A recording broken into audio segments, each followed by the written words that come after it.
ஒரு காட்டுக்கு பக்கத்தில் ஒரு விவசாயி வாழ்ந்துக்கிட்டு வந்தார். அவர் தங்கியிருந்த வீட்டில் ஒரு எண்ணெய் எடுக்கிற செக்கு இருந்துச்சு. அந்த செக்கை சுற்றி நடக்க ஒரு கழுதையும் வச்சிருந்தாரு அந்த விவசாயி. தினமும் காலை இருந்து சாயந்தரம் வரை அந்த செக்கு சுற்றிக்கிட்டே இருக்கும். அந்த கழுதை ஒரு நாள் ஒரு சேட்டைக்கார குரங்கு அந்த பக்கமாக வந்துச்சு. அங்கே ஓய்வு எடுத்துக்கிட்டு இருந்த கழுதையை பார்த்து அதுக்கு ஒரு யோசனை வந்துச்சு. நாம் காட்டை கடக்க இந்த முட்டாள் கழுதையை பயன்படுத்திக்கலாம் திட்டம் போட்டுச்சு அந்த குரங்கு.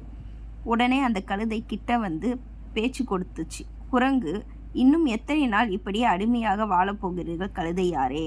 என் கூட வாங்க, நாம் இந்த காட்டை தாண்டி அடுத்து இருக்கிற ஊருக்கு போய் நல்லா வாழலாம் சொல்லுச்சு.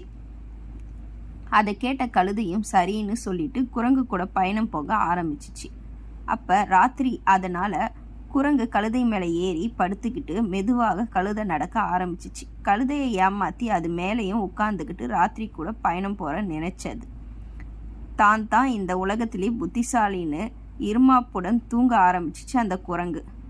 மறுநாள் சூரியன் உதிச்சதும் குரங்கு ஒரே அதிர்ச்சியாக போச்சு. தன்னோடு வாழ்நாள் முழுசும் செக்க சுற்றி நடந்த கழுதை ராத்திரி முழுசும் அந்த குடிசையவே சுற்றிக்கிட்டு இருந்தது. அப்போ தான் குரங்குக்கு தெரிஞ்சிச்சு. அப்போ சரியாக அங்கே வந்த விவசாயி நடந்தது புரிஞ்சிக்கிட்டு ஒரு குச்சி எடுத்து கழுதையை குரங்கையும் அடி பின்னிட்டார். உன்னால் நான் கேட்ட, என்னால் நீ கேட்டேன்னு ரெண்டும் வழி தாங்க முடியாமல் அழ ஆரம்பிச்சிச்சிங்க.